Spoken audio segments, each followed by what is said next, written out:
Yeah, I guess the other participants are also joining in. You guys can see me, right? Yep. Perfect. Just 2 more minutes. I think there are some people who have just texted me that they wanted to see the link. And yeah, I've just texted them out the link. So they should be joining in a minute. Sounds great. Thank you so much. Welcome.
Yeah, I think most of them have already joined in. Some of them will be joining in. So yeah, we can get started then. Excited, all of you? Yeah, of course. Yeah. So yeah, I think welcome all of you for this first episode on the SaaS conversations. So yeah, as you all know, my name is Soham Sharma, and I work along with Rome and in Ziplyne as a product specialist. So thank you all of you to join over here, and we are very much excited. And yeah, that's a very brief introduction from my end. And we have Radu from Sessions, or you can say FlowOS. We have Rome from Ziplyne, and we have Kashi from Fitbots. So I would like to call upon each one of you to share a bit of introduction about the company that you are from, about the product that you have built up, and how it is impacting the the SaaS industries. Radu, you can go ahead first. Radu? Yeah, you can give your introduction and tell us something about Sessions. Thank you very much. I will tell you first about FlowOS. Thanks for inviting me. I'm super excited to be here today. I'm Radu Negulescu, the founder and CEO of FlowOS. And at FlowOS, we are building basically what we are saying to be the world's first cooperating system. Because what we are trying to solve with FlowOS, it's creating a connective tissue between communication and collaboration tools. We are trying to solve the problem of fragmented experience in the hybrid work environment. Sessions, it's only our first MVP. It's only our first version of FlowOS. It's our first try to solve this problem by integrating a lot of communication and collaboration tools under a single roof. So this was my introduction in a in a nutshell, to say it like this. Thank you very much, Soham. Thank you so much, Radu, for joining us on this first episode. So yeah, we'll move on to Rome about how he found out Ziplyne and what was his most inspiring thing to start up with the Ziplyne as a product, and what all things Ziplyne can do for the impacting the SaaS industry. Great. Thank you so much for inviting me to this conversation. And Radu and Kashi, thank you for joining and being a part of this narrative. First time doing this SaaS conversation. So it's really an exciting time for us. Ziplyne is an enterprise software solution that's used by companies to help solve the challenges of user adoption and onboarding and training. So currently SaaS companies face the issue of how do they get their users to adopt different technologies and scale with the user base. So, there's different ways that this has been solved in the past with video tutorials, text documents, user guides, etc. But nothing really sits on top of the platform or is in the application in real time, like Ziplyne is. So Ziplyne gives companies the ability to create this layered approach of solving onboarding, training, and support on top of these different applications through step-by-step guides. So the purpose is, you have all the software that you're using, but software is only as good as how usable it is or how well and highly adopted it is by your end users. So this is the challenge that Ziplyne solves for companies. And I started the idea based off of seeing my grandfather struggle with how to use Facebook. So it actually started on the B2C side with tech tutorials. And then we realized that there's a use case for companies that need to scale their user bases and get the adoption that they're looking for. But originally it started from my grandfather. So that's where the origin is. I've had background in technology for about 5 to 6 years now. Started originally with just creating little websites and mobile apps and web applications with a team in India.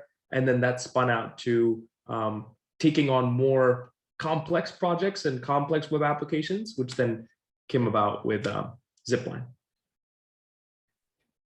That's wonderful, actually. A nice story as well. And I think I should thank your grandfather also to bring up this Ziplyne for you. So yeah, we'll move on to Kashi now from Fitbots. Hi, Kashi, Hello, how are everyone. you? Great. Nice to meet you, Soham. It was very interesting to listen into Radu and to Rome. It's quite interesting stories as well. I'm Kashi, a co-founder and CTO of Fitbots. At Fitbots, we solve the problem of OKRs.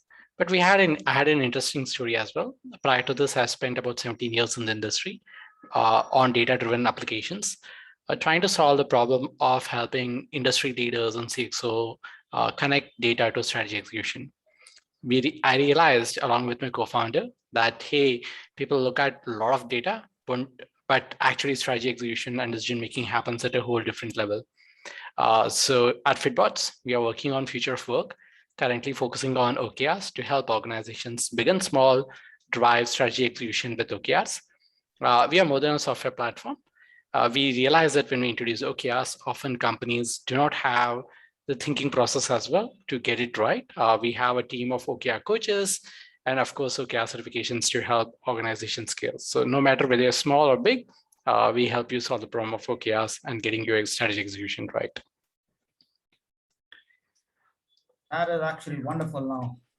I mean, I'm very much amazed with Radu, Rome, and you, Kashi. You have come up from various background and coming up from different background and then coming to the industries and building up such a wonderful product.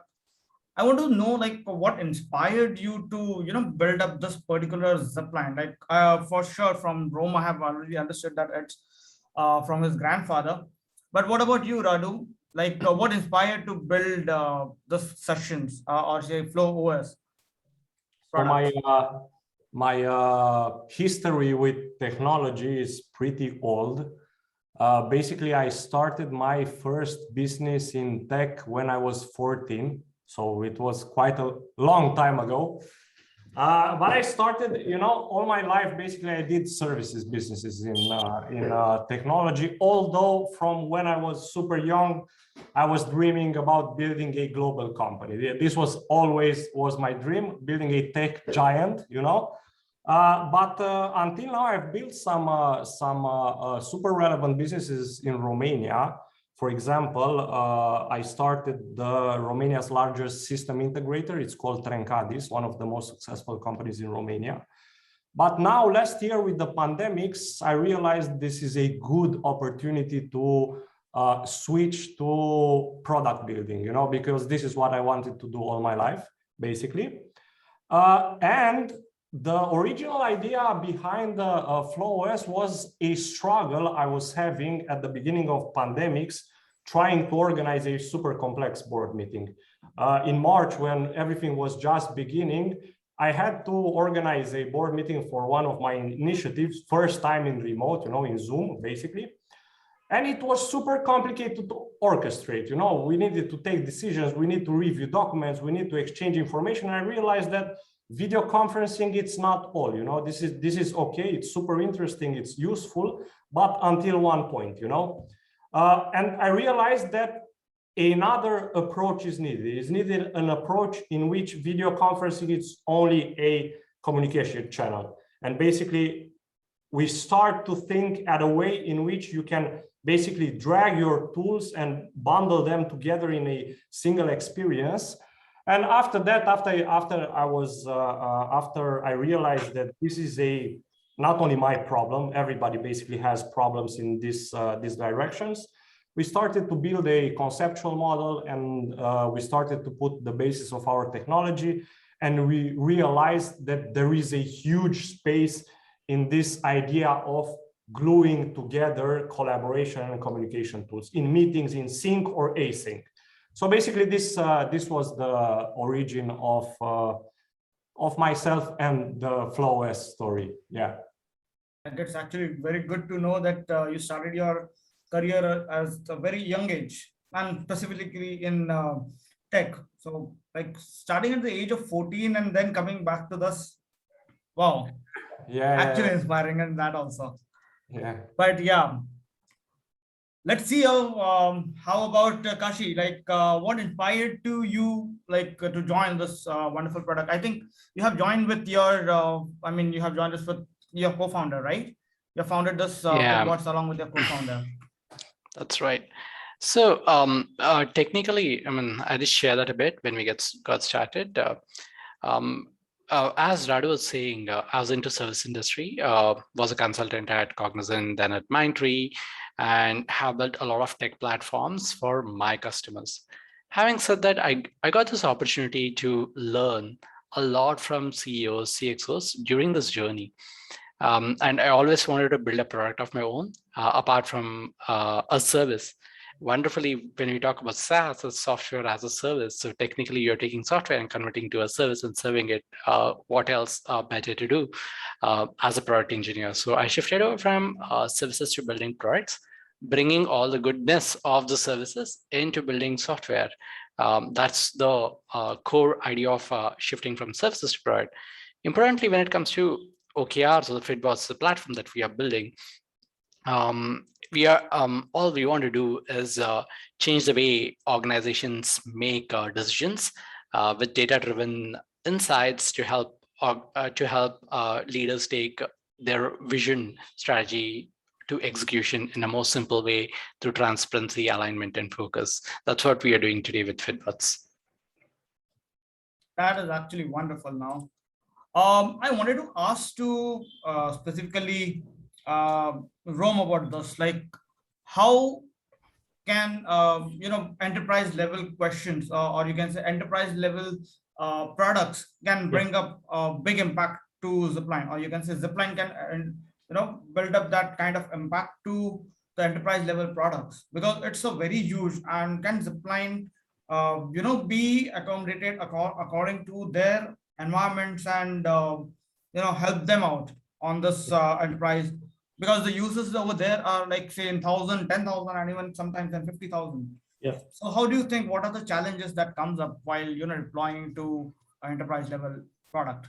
So I think that first off, when you go to work with the enterprises, everyone is unique. So they all have customized their software to a different degree of what the vendor has provided that software for the most part. And so as a result, that's why we even exist, because if it was just so cookie cutter out of the box that you could get started with a Salesforce, SAP, Oracle, Workday, ServiceNow, you name it, then there wouldn't be a need for a solution like ours, because there's no degree of scalable training and user onboarding that's required, because everything is just the same for everyone, right?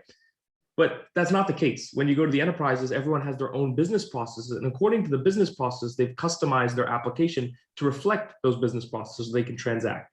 So as a result, it provides the challenge of how do you onboard, train, and adopt your technology across your user base. Now, if you're just training 100 users, 200 users, that's no big deal, right? I could do in classroom, I could do videos, I could do PDFs. But what happens is these enterprises are constantly scaling and implementing new technologies to 1,000, 10,000, 50,000 users. And so that's where the challenge is, right? Scalable user onboarding, training, and adoption. Where do you get that? Now, companies try to solve it with implementation partners. They try to solve it with consulting partners, in-house teams, but that doesn't provide that same scalability that, as Kashi was saying, you have the service side, but now flip it onto the software that can deliver that same type of service that used to be one-to-one. So now flip that and have the ability to scale your user onboarding and training and support. So what enterprises love to work with us, and the challenge that they solve is they want to create training and onboarding that scales across their user base, but they don't want to make it a one-size-fit-all, because the platform that it supports is not a one-size-fit-all as well. So they need a solution that gives them the ability to customize, point and click, and do those types of things that then match the complexity of those underlying processes. So that's the nuance there. But the second part to that question, is there is the degree of dynamic nature of the underlying software that they're trying to build it for. So yes, I built it on Workday or Salesforce or SAP. I built this training module and it works. But now Salesforce updates. Then there's going to be a point that needs to be changed within your guidance as well, or within your training. So that's where companies where they have the video tutorials, text documents, PDFs, it gets completely outdated. And then they're just constantly scrambling to keep up. And there's this big lag. So you have the user base that needs to be scaled, but then you also have the technology that's changing, right? So you have two different layers of change within the same equation. I think I want to add to what Rom said, having been a user of Ziplyne, right? I think there's one interesting use case that Ziplyne definitely solves, or the kind of applications you guys are building, Rom, is personalization. Yeah. When you talk about linguistic personalization across geos, or when we are to talk about challenges in training different user personas, you need to customize the workflows. Not everybody across the board can be trained with the same kind of software. It's not the same user manual that could work. So I think that's where I find the use cases that you're building pretty interesting. Yeah. Yeah, also for me, it makes a lot of sense what you're saying. Also at FlowOS, we are in this paradigm of fighting the one size fit them all, and this is something that it's not working anymore, And of course, this is what we are doing basically at Trencadis. We are building enterprise implementations for big enterprises, and the level of customization and personalization is huge. Yeah, it totally makes sense. Definitely. I mean, like the kind of impact that it has given, what I believe from Rome is that after working with him, I have realized that the kind of impact that this particular product can do for a large enterprise is much more than what other small products can do. Yeah. I think that's a very good opportunity for a lot of people to get accustomed to the new products in the market, and they can even realize what all kind of technologies can advance into the particular domain. Yeah. I think I can. I have a good question for you, Radu. Radu, like when you are building up this FlowOS, so what comes to your mind? Like, you can say you are competing with, say, Zoom. You are competing with, you can say, Microsoft Teams. You are competing with, even you can say, there are a lot of other such software like GoToMeeting, GoToWebinar. So these are a big competitors that are already available in the market that gives out the impact that they can be collaborated and utilized for group discussions, you can say a webinar or so. So what made you decide that this can compete with this kind of products? So super interesting question. Thank you very much. First of all, we are not competing with Zoom. So we are not competing with any single purpose tool, so any video conferencing tool that's designed only to do video conferencing is not our competitor. Session at this moment in space and time, yes, it looks like a science fiction video conferencing tool, but it's not a video conferencing tool, because already in sessions you can do the entire process. A meeting, it's not only the moment we are meeting each other, A meeting requires planning, scheduling, organizing the meeting, doing follow-ups after the meeting. So in session at this moment, you are able to do the entire process, to do the scheduling part, to do the planning part, to do the execution part, to do the following part, and everything done in a super structured way. But this is only the beginning. As I was saying, we are not in the game. We are not fighting against other video conferencing tools. Microsoft Teams may be one of our future competitors. Google Workspaces could be one of our competitors. So basically, we are competing with the companies that are trying to bundle in one single place more collaboration and communication functions. But all the big companies are doing it around their core products. And basically, they are approaching a closed philosophy. Basically, they are letting you work with their tools. Maybe they have some integrations, but also they are not very flexible about it. With FlowOS, basically, everybody will be able to create their own Microsoft Teams, but structured in the way they want, with the interaction flows designed by them, with their own user experience, and through the SDK to push for example, any kind of tool. If a company, I don't know, they want to inject their I don't know, coding platform into our ecosystem, they can do it. We will not. So basically we are not competing with, to make it short, we are not competing with single purpose video conferencing tools. For us, that is the old age. I don't think they will be very relevant in 10 years from now. I'm totally confident that at some point the market will go in a way in which we will be able to do video conferencing with each other using different tools. It's stupid to have it, to have everybody to, I think these days everybody has installed on their devices 3 or 4 video conferencing tools. Correct. Absolutely correct. And most probably history will correct this. So basically we are fighting with the big guys, with Microsoft, with Google. We are fighting with their bundling initiatives. And we think we can beat them because we started from scratch. Our scope was not to fix a vertical thing, We started with a horizontal approach from day one to give users the ability to create their own interaction ecosystems. So I'm super confident we will beat them, So for me, it's just a matter of time. Sure, definitely. But then how can you if FlowOS is going on a horizontal level, so how can this be, because until and unless you don't go vertically for a certain kind of product, so how can this be adopted in enterprise level of in the same way Notion was adopted. Notion also, they may seem a vertical tool, but they are horizontal because the Notion is a platform for knowledge building. Basically in the same way, we will have configurations, we will have templates for different industries, we will have a lot of tools for different industries. But or another example, a more Notion, it's a good example. They are also, from my perspective and their perspective, they are horizontal. But another tool, FlowOS can be a little compared with, we can say FlowOS could be a Amazon Web Services for collaboration and communication. That's also an horizontal tool.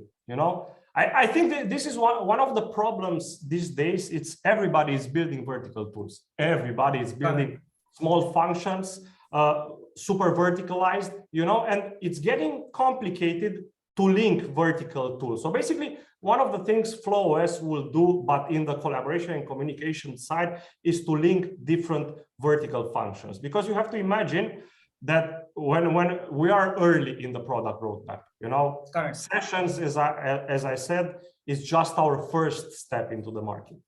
But 2 years from now, in session, you will be able to connect your WebEx, for example. So basically, you will be able to connect your own video streaming provider if you have preference in this direction.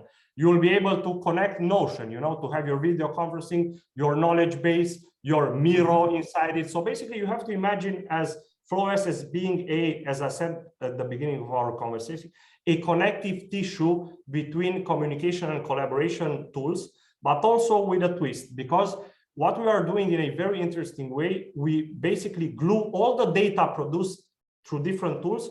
We are building a data model, an informational build-up, we call it. And also this is a super important advantage in regard with other players in this field. Although at this moment, I know in general it doesn't sound well when you say at the startup, we are the only ones we are doing this, you know. But actually, at this moment, we didn't see any serious initiative in this direction. We are the only company that builds a horizontal platform for bundling communication and collaboration. That is very wonderful. Like, thank you for answering like such a complicated question, because it takes a lot of time to get developed towards a particular, you know, vertical niche. So yeah, thank you so much for answering that. I believe, Kashi, you have a question for Rome, right? Yeah, Yeah. I was just adding to what you were sharing, Radu and Rome, just some curious things, right? I would love to learn about your journeys, right? Especially maybe starting with Rome, then maybe you saying that, hey, what were the challenges that you went about in building your product and your service? What are the 3 uniques that if we were to take back in the journey, like aha moments that came about in building of your product that could excite all of us and so that we can learn more?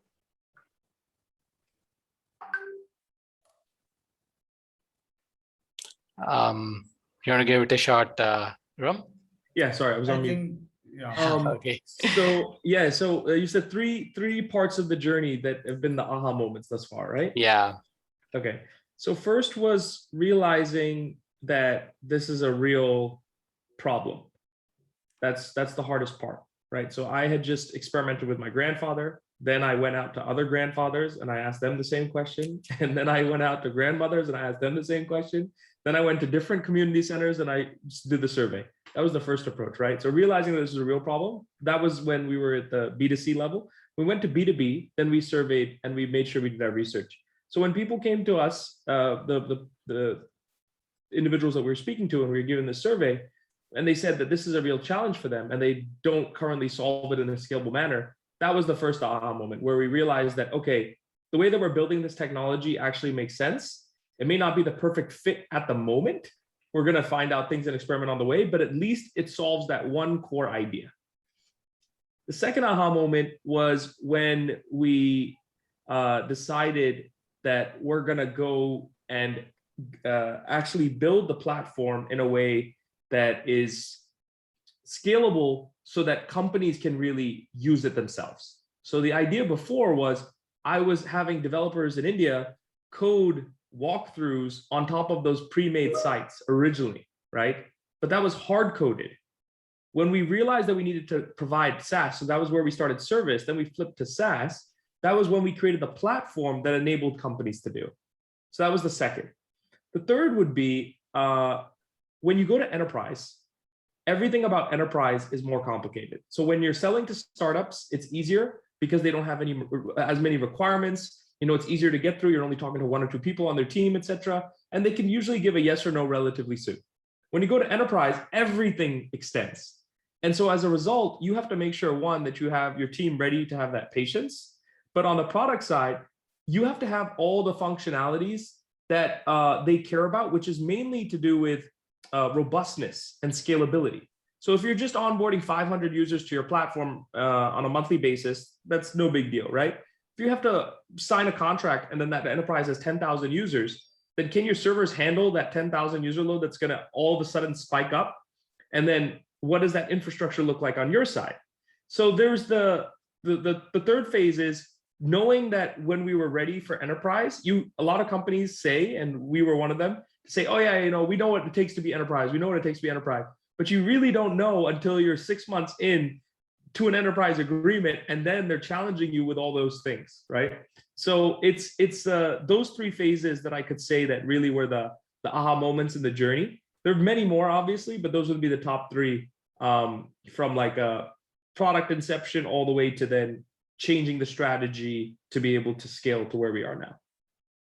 Radu, how about you? What were some of the ups and downs of your journey? We can't hear you. Yeah. You are on mute, Radu.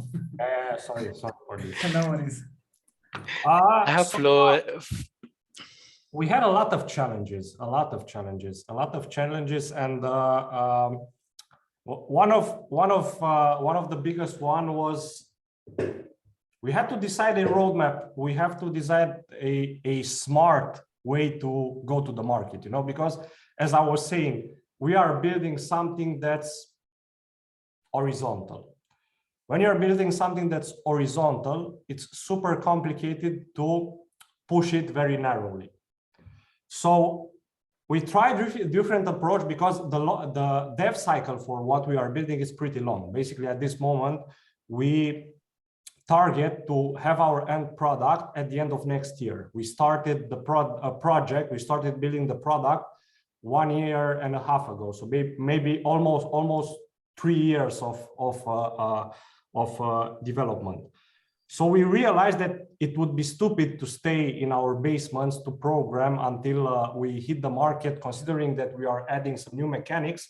So our first challenge was to finding a way to also scratch the market, generate some traction around a product, to validate some of our mechanic, but without hijacking our roadmap. So this was a super challenging moment. And this is how we decided to go with sessions. Basically, we decided to go with sessions because we found a way to build up gradually our product, but also in the same time to have a foot in the market. So this was the most important challenge, how we approach the market. Another challenge here, I think we have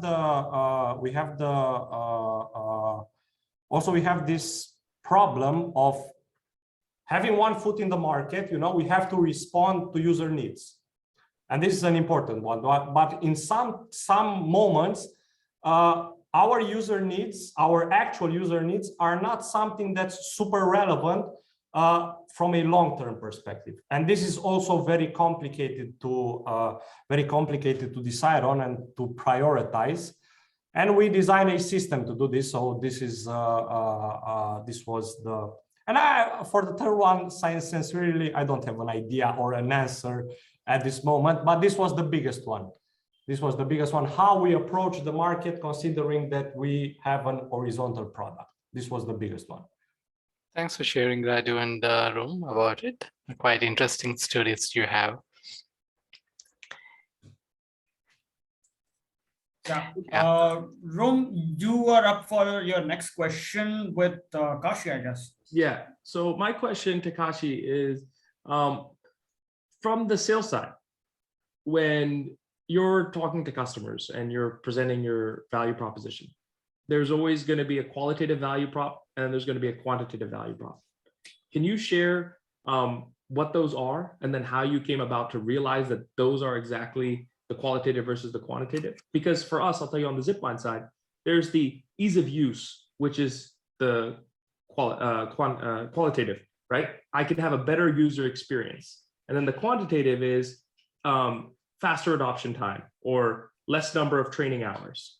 So could you relate to that type of metric or that type of thinking at Fitbots? Sure, absolutely. I think a lot of our storylines are quite similar. You were earlier sharing that, hey, you started off with services wherein you were solving the user onboarding problem by custom coding it and then converted that to a product.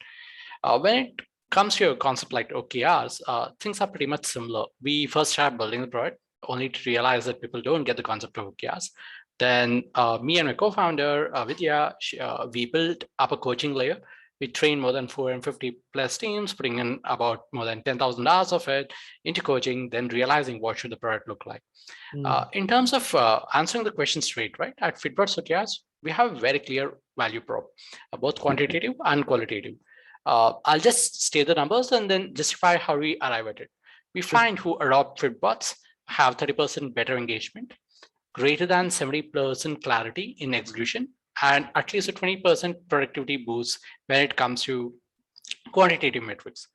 But more important are the intangibles in aspect of qualitative aspects. What we see is a pure cultural change from how companies organize their work culture, wherein we see people shifting from a culture of me to we. When companies adopt OKRs, it's all about team winning or a company winning towards an organizing themselves towards a common goal, versus individual goal management frameworks, whether we are worried about whether Rome wins or Radu wins or Soham wins or anybody on the call wins, right? So that fundamental shift is the greatest intangible asset we start to develop.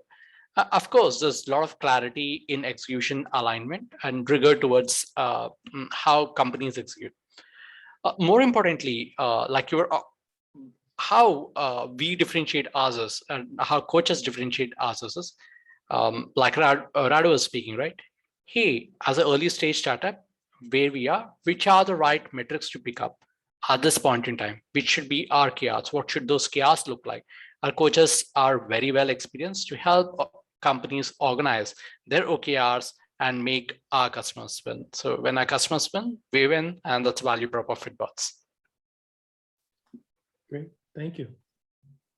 That is actually very insightful, actually, for us to understand what exactly can OKR do with a lot of other different customers, and the qualitative prop that you have is actually very much impactful as well.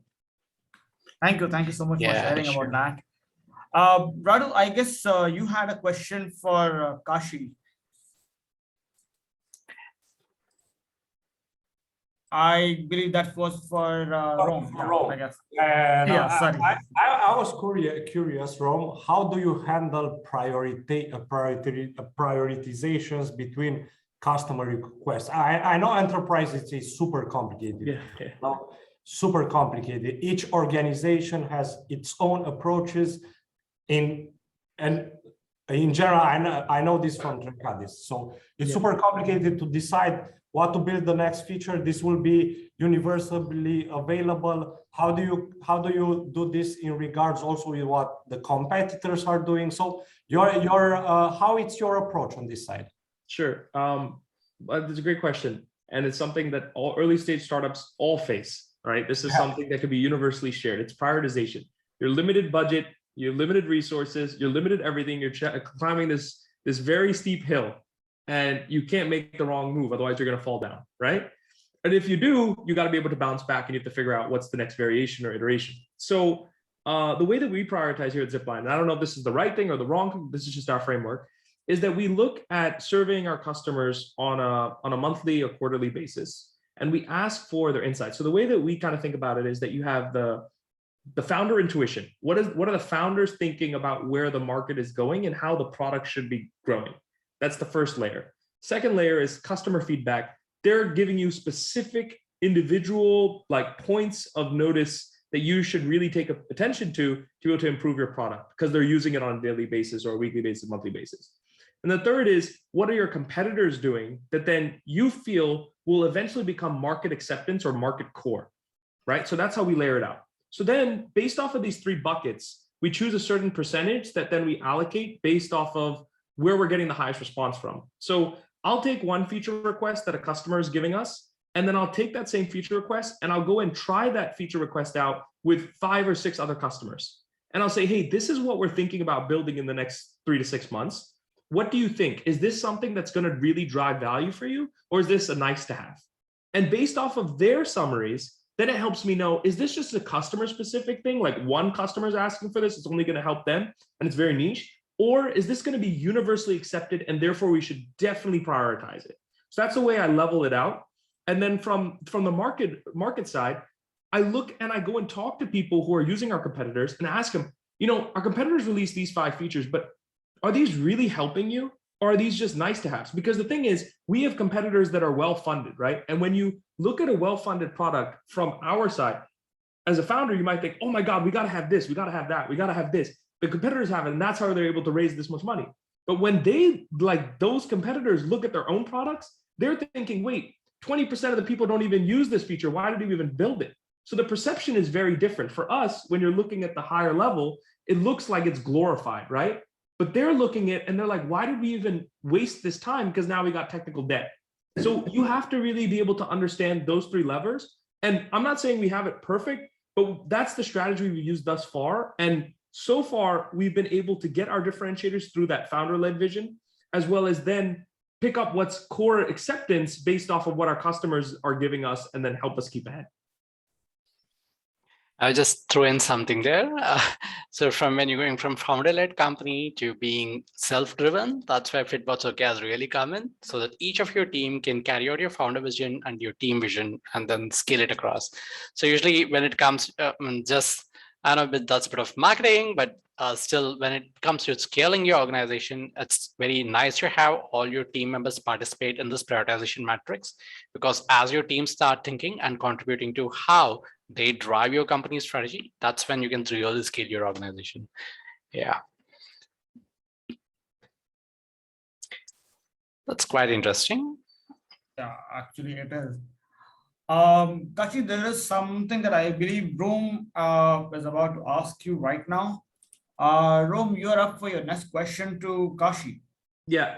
So, Kashi, can you just explain, because there's some people that on this call, they might just be starting out their careers. They haven't gone through that whole management system where they have to be measuring their performance and they're driving team productivity and stuff like that. Can you just explain like the importance, very basic question, but importance of OKR, what it means and why it's impactful for organizations to even use this versus KPIs, and what are the differences, if you can get into that? Sure. Interesting question. OKR stands for Objectives and Key Results. It's a simple framework to help companies organize themselves on their strategic mission and value, so that each member of your company can start contributing towards your company goals. The way we think of OKRs is slightly different. We think of it like a critical thinking framework. So I'd like to go upon what critical thinking means to us. It means each member of your organization thinks whether or not they're contributing towards the growth of the company. So that's what critical thinking really means. So when we talked about prioritization or a metric that we pick up, so the first, what we do is we organize all the OKRs around 4 key principles. One is financial, which is growth of the company. People, do you have the right people, right processes in place so that you're able to grow? Of course, internal processes so that you're able to scale. And finally, learning and development. So when all the 4 levers are moved at the same time, your company level OKRs can move. So now we'll dwell down into the concept of where OKRs really come in. So when you talk about KPIs, think of it like a health metric, right? You're wearing a Fitbit or anybody's watch and measuring yourself. Let's say we pick up any KPI, right? Say number of users on the platform, or number of installs of your app, or number of downloads. At a particular stage, that particular metric is what you'd be chasing at a given point in time. So let's take the story of Airbnb or any app out there on the market. Initially, you measure number of downloads. Then you measure, you don't measure, if you keep on measuring number of your downloads, it doesn't really mean whether people are really engaged on your platform. But go on to measure something else. And that's where you'd go on to say, hey, should I measure customer NPS? Or would you want to measure number of hotel bookings or number of experience bookings, so on and so forth. So when you come into journey of OKRs, you're letting your team decide what is the right metric to move this quarter so that my company grows forward. Early stage startup, first quarter, number of downloads, no other metric really matters, right? Visibility, whether your company is out there, do people know about your product? Are they trying your product? Then you go out and then start measuring a different metric. Hey, are people really loving our product? Are we building the right features, right metrics, so on and so forth? If not, if people are not loving your product, which is your customer NPS score, NPS, you go back to the drawing board, and each member of your team should think, be it customer success, product, or could be even the founder themselves, think why that particular metric is not moving. So if only founder thinks, it doesn't really scale. That's where our critical thinking element of the OKR comes in. People start looking at the vision and start deriving and taking those metrics themselves. That's how we change the culture from me to we, letting each of your team members participate in the strategy execution and scale up OKRs. That's as simple as how we can abstract OKRs to be. KPIs are something that you would measure. Whether that measure really matters or not doesn't really count unless it's moving the organization needle. So OKRs is all about progress, which is moving the company forward from X to Y. Thank you. Thank you so much, Radu, for Kashi, for answering a lot of questions and answers over there. So I have a quick question for all 3 of you, actually. It's like, just give me 1 minute. My laptop got hanged up. Yeah. So yeah, my question to all of you is like, where do you see your product's future in, like, say, in a couple of 5 years, or say 10 years, or in the coming years? How do you see your product being placed, say, after 5 years? What about you, Radu? Where do you see your product going up on a vertical level, or say horizontal level, at within 5 years of time? This is a good question. This is a good question, but not a simple one. Because what the market we are approaching, basically now it's in the emergence mode. You know, the market is just being created. Before the pandemic, nobody needed a mesh of connecting tools together, you know, because we were connected already. It's although I have a pretty clear image, I think this is going to be a huge market. Some people are talking about it as the workplace OS, you know, that single place in which you deploy all your tools, all your SaaS, a connective layer between software as a service.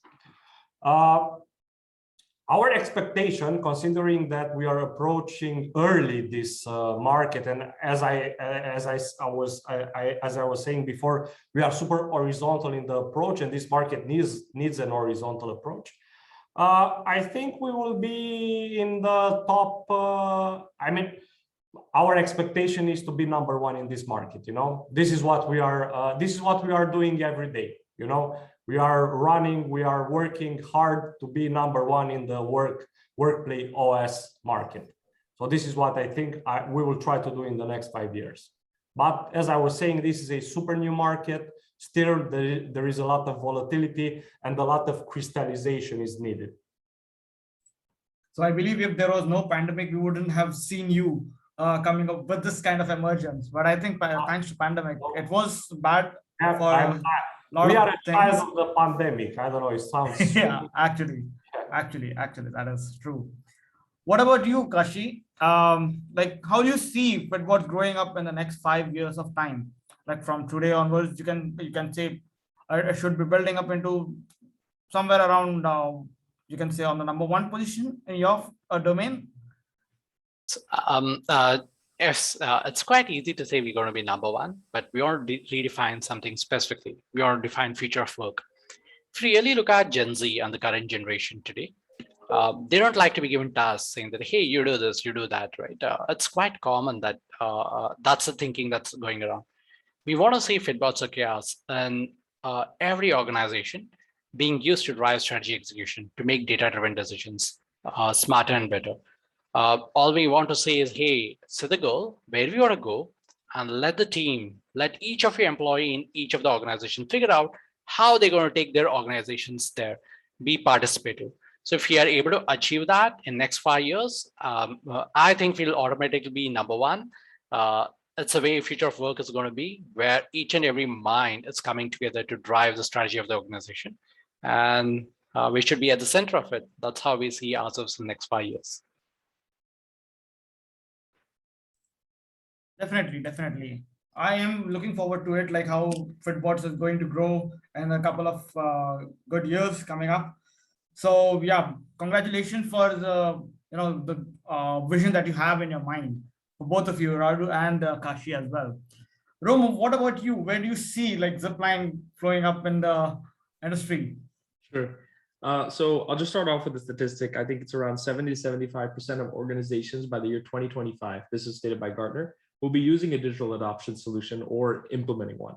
So the fact is that the next 5 years, we're right at that cusp of the wave of the full takeoff. So it's not that digital adoption wasn't prominent before, but it's the acceptance. And so the acceptance has really triggered and the catalyst being the pandemic.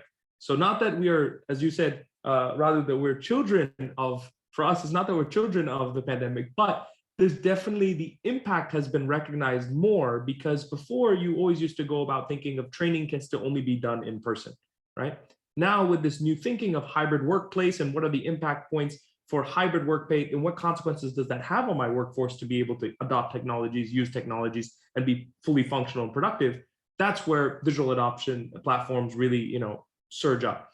So the importance is definitely there, and it's backed by the data. Now, where the company is going and where we're going is that we want to make it as easy as possible for companies to create and deploy this in-app experience on top of their software.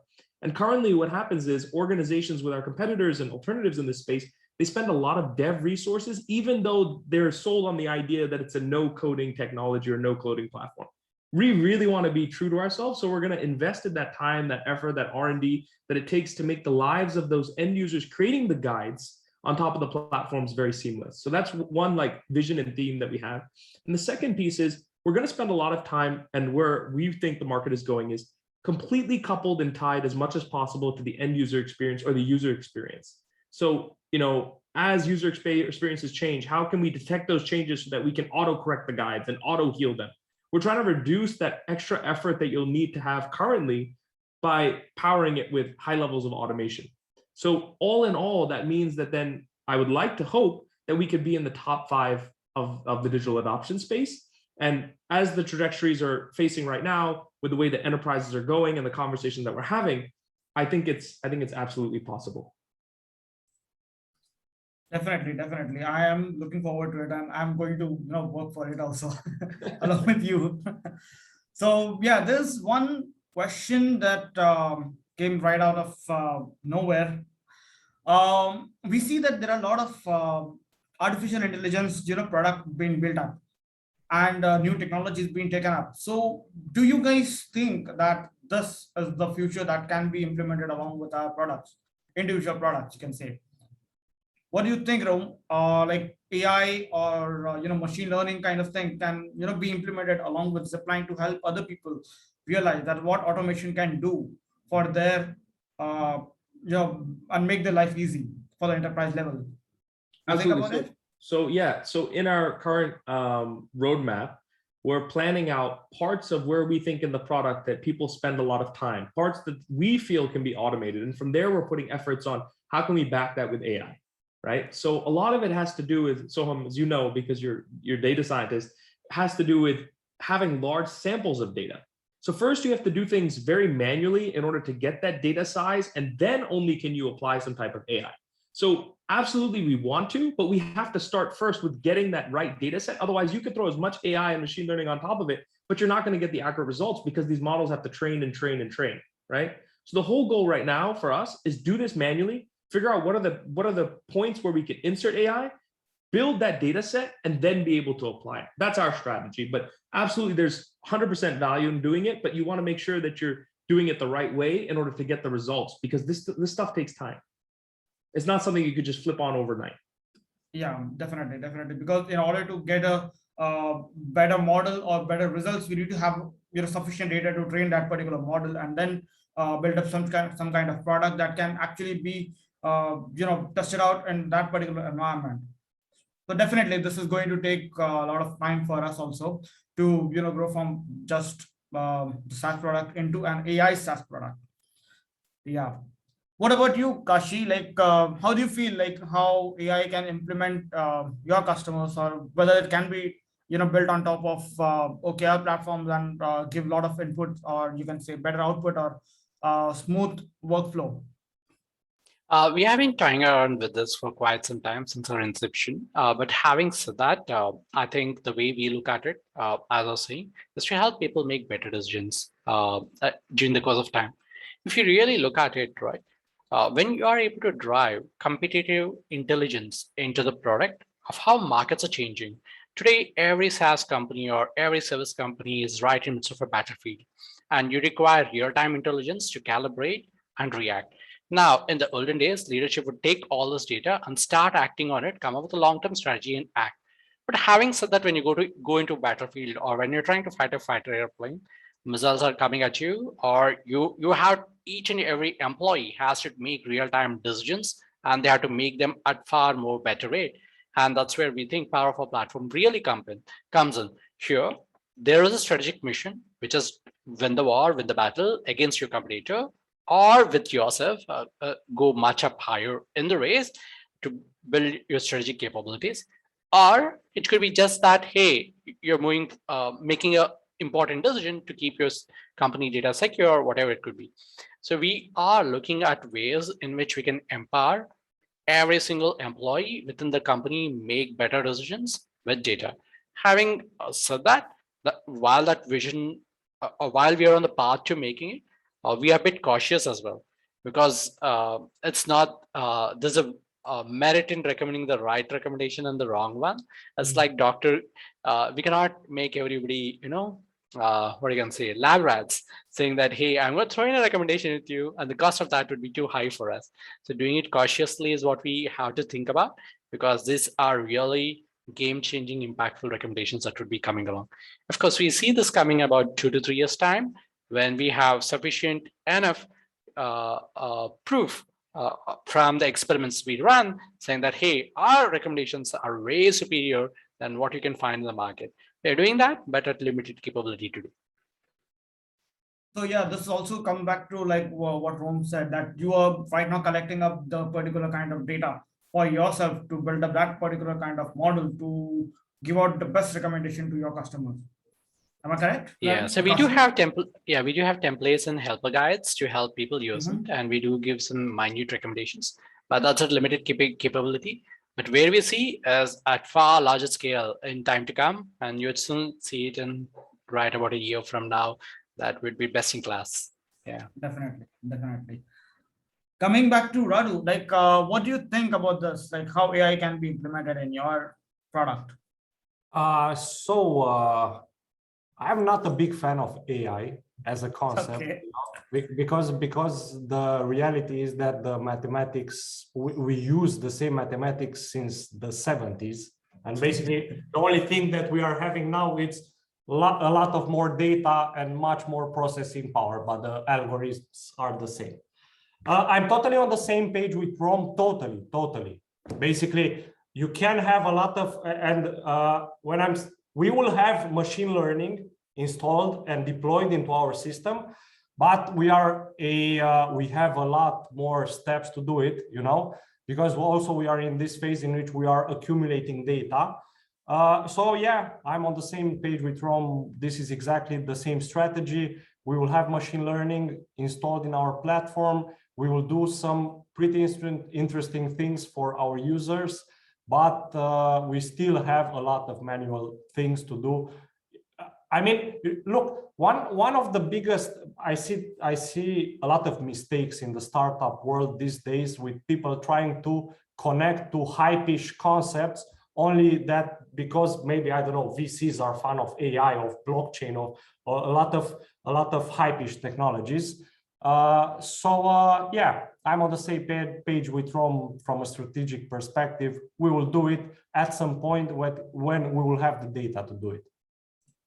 Definitely. Yeah, I'd like to add to that, as Radu was saying, you don't want to just have the buzzword of AI. You actually want to have it in your product. A lot of the companies out there, they'll say that they have AI, but then when the VCs do the due diligence, they realize it's not AI. Yeah. So yeah. We also want to play it the right way, because we know that there's a lot at stake. I mean, as Kashi was saying, you absolutely don't want to make the wrong recommendation for how the company should drive growth and revenue and all that stuff, because that could be detrimental to their well-being. Yeah, definitely. Like, this is also a buzzword that a lot of new companies and startups are going to just pitch up to their VCs that, yeah, we have this AI product and this AI product, but actually it is not AI. It's just a demonstration that they are going to have, but it's not actually AI. So yeah, definitely this kind of makes sense also. Yeah, I think this is going to be like a huge thing in the future also, like how these three products are going to scale up in the near future also. So like, there are a lot of newcomers, you can say new colleges that are coming up with the entrepreneurship programs, and they have a lot of people and a lot of students who would like to hear from you guys, like how if they want to step up into the startup, and if they want to build their own product. So what kind of advice you guys would give them? Like, if they are just starting out, suppose if I'm just starting out in entrepreneurship line, so what advice would you give to those people who are just starting out? Starting from you, Rom, like what advice would you like to give to newcomers in this startup field or So- SaaS field? Yeah, I think kind of a universal theme here, but I know you Radu, you talked about vertical versus horizontal, but I also feel like when you're just starting out, you should find one very small problem to just try to solve and then build that into the larger one, right? So you build a subset on that problem to make sure that your problem, your solution works and solves that problem, and then you're able to kind of grow it and grow it and grow it. A lot of the times I see with some entrepreneurs and students, they try to take on the world, right? They're like, okay, I just watched Elon Musk give this presentation. I'm going to go and try to build this next big thing. It takes a lot of effort. And, I love the ambition, but you got to start with that small problem and then realize that there's a lot of value to solve that small problem first and then be able to execute. So do it in a bite-sized approach, whether that's like hackathons, whether that's projects, whether that's, one-off coding things that you're doing. Start smaller and then scale it, because at the end of the day, all these companies all started with an idea, right? So you don't have to be leapfrogging ahead right now. All you have to do is come up with getting that idea to one type of like MVP or solution that you're satisfied with, or that you're good with. Definitely. Like this is something that a lot of people, or you can say a lot of new entrepreneurs that make mistake into this, that they just go and build up. They just think that, yeah, okay, I have seen Elon Musk and now I need to build up that new cryptocurrency, or you can say a new complete Tesla model or something that they come up with. But yeah, they need to start with small, and definitely this is a good advice for them to keep that in mind and start with a small and try to solve that problem first. Start small, but keep your ambition and drive and motivation super high, because you'll need it in the long run. Yeah, actually, like a lot of people are, only motivated for a small period of time. And then after, when they see a couple of failures that are coming towards them, they just stop over there. Then they say, yeah, okay, this is not working. Let's stop it and let's move on to something else. But yeah, this is also a good point that I think motivation, keeping up that motivation to build up for the longer time, it's going to be required for them to, focus on those parts also. Radu, what do you think? Like, what advice would you like to give to new youngcomers in the SaaS industry, you can say?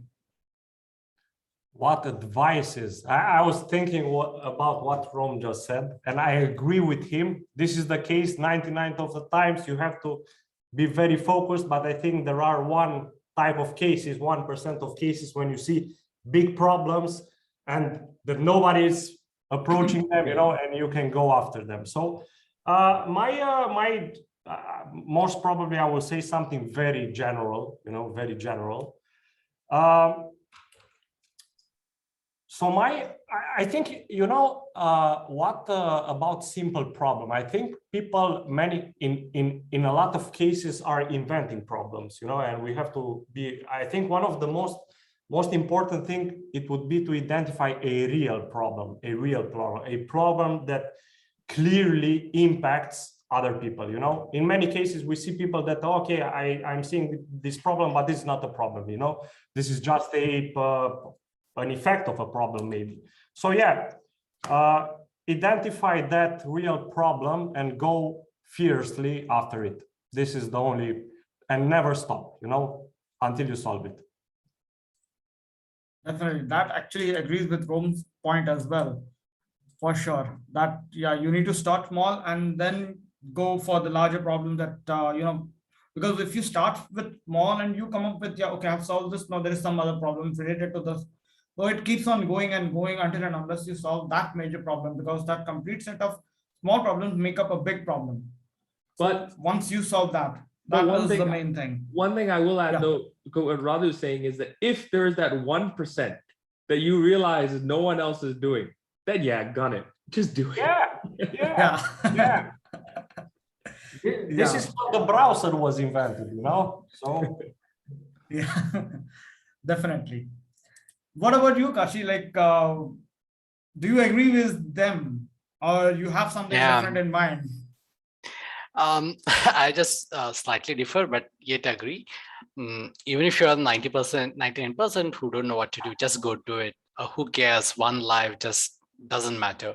But having said that, I would say while you embark the journey, I would just say three things to you.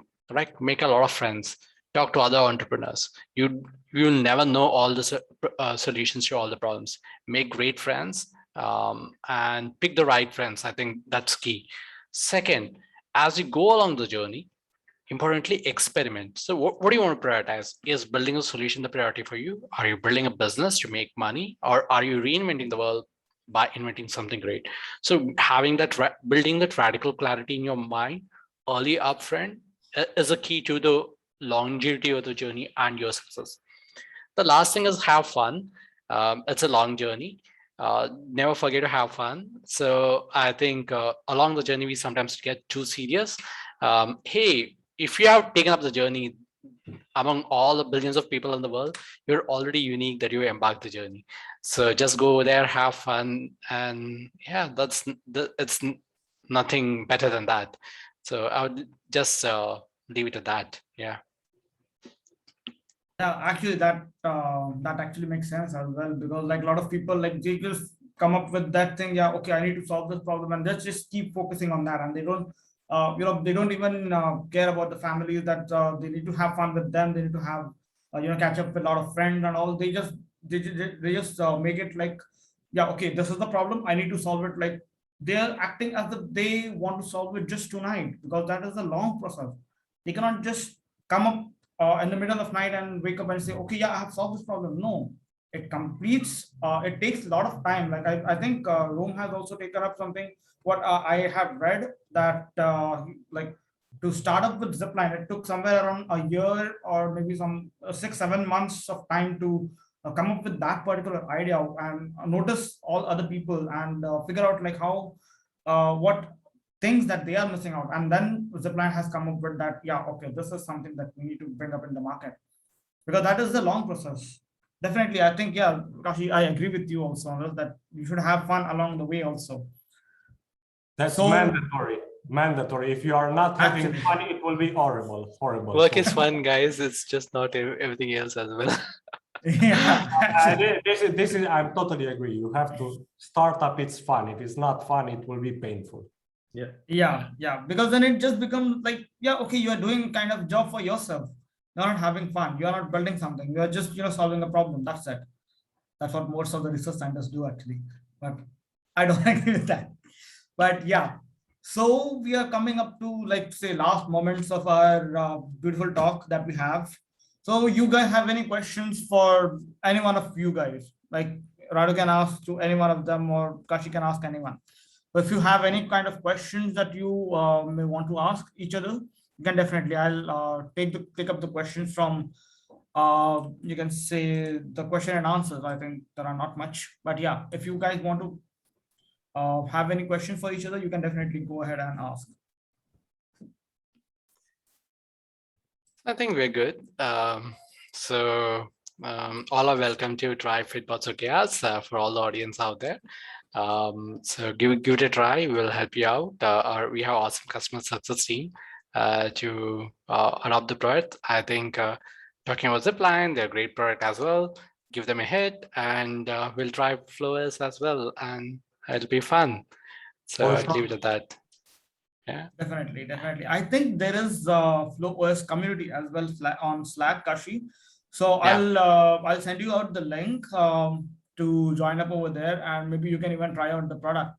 It's absolutely amazing. I did try out with Valentine. I guess he's there in our attendees. Hi, Valentine.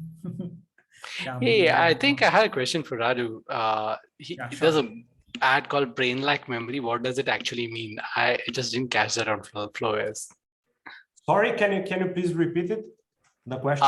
You have a word called brain-like memory. So what do you do there in FlowOS? So basically, that brain-like memory, and it's not. It was a reflex, because actually it's a brain-like memory.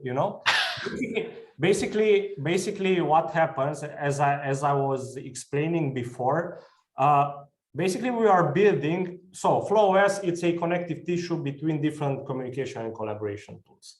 All these tools are producing data, and what FlowOS does, it's basically connects all the data points into graphs. So basically we are creating a big graph of data, a contextual data, what we are saying, and this is basically this in a very similar way the human mind works. Basically, the human mind, it's fueled by contexts. You know, we are remembering things based on the context that happened. So this is what we are doing with FlowOS and the data produced inside the platform.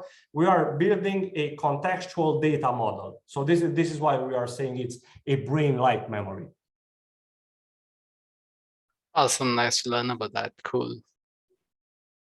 Definitely. I think that's good. Actually, you can give it a try also for that. But yeah, I think Kashi, you can definitely give a try to FlowOS and see how that comes up with. Okay, like I think Adriana has written that, okay, yeah, this is not a question. I'd like to congratulate all of you, especially Radu, for being a great leader and taking sessions to the moon. That's nice, Adriana. Congrats. Thank you. Congratulations for all of you actually to, you know, survive in this market and, you know, build up such a great product. I mean, that's actually, you know, applauded for all of you guys. Thank you very much. So, Thank you, guys. Yeah. yeah, It was a thank big you so much to join us. And I think we can wrap up quickly. If you guys have anything that you want to say something to your audience or anything, you can definitely go ahead and do that. Or if there is anything that you want to ask to anyone else, so you can definitely do that. Because after this, I think the session has already been recorded at Room's end. So I'll collect that and put it on you know, YouTube in some time from now, so that this complete session is now will then be available on YouTube on Ziplyne's channel. So yeah, if there is anything, you can please go ahead and ask. Even from the attendees, you can also ask anything that you would like to ask to any of the founders over here. I'd just like to make one comment. I think, you know, Sure. it's all about growing the ecosystem. That's the purpose of having these narratives and these types of conversations, SaaS conversations, you know, free flowing, you know, there's no script. We're following each other's intuition and where we want to go and curiosity. It's all about building that strong ecosystem. So for all our attendees out there, if you feel like you have any questions for any of us, feel free. At least I'll speak for myself. And I think Radu and Kashi, you have the same sentiment. Feel free to add us on LinkedIn. It's all about connecting and, you know, just growing and nurturing this startup ecosystem. And we're here to help. Definitely. Like, I think this is, yeah, like this is something that like even I would like to point out to all of them, like we may have a small attendees as of now, but yeah, we are looking forward to, you know, grow this complete community into big SaaS conversation part that we'll be having in a couple of months from now, that because there are a lot of new events going to come up in you can say a couple of months from now on. So yeah, definitely this is going to be a huge thing from our end also. Yeah, I think like we all can get connected together on, I mean, we can get connected to the attendees that we already have. I think they can send us out the request, and definitely we can build up this community. Awesome, guys. Nice talking to all of you, and look forward to seeing you all in time to come. Yeah, thank you so much for from your end also for joining us, Kashi as well as Radu. Thank you so much. Thank you so much, Rome, for joining us today and hosting this out. And yeah, so thanks for moderating it and liaisoning this entire effort. So really appreciate your effort as well. And thank you. The questions were good. Yeah. Thank you so much. It was a great pleasure on my side. Thank you very much. And I really congratulate for the initiative. I will be part of it for sure. Definitely.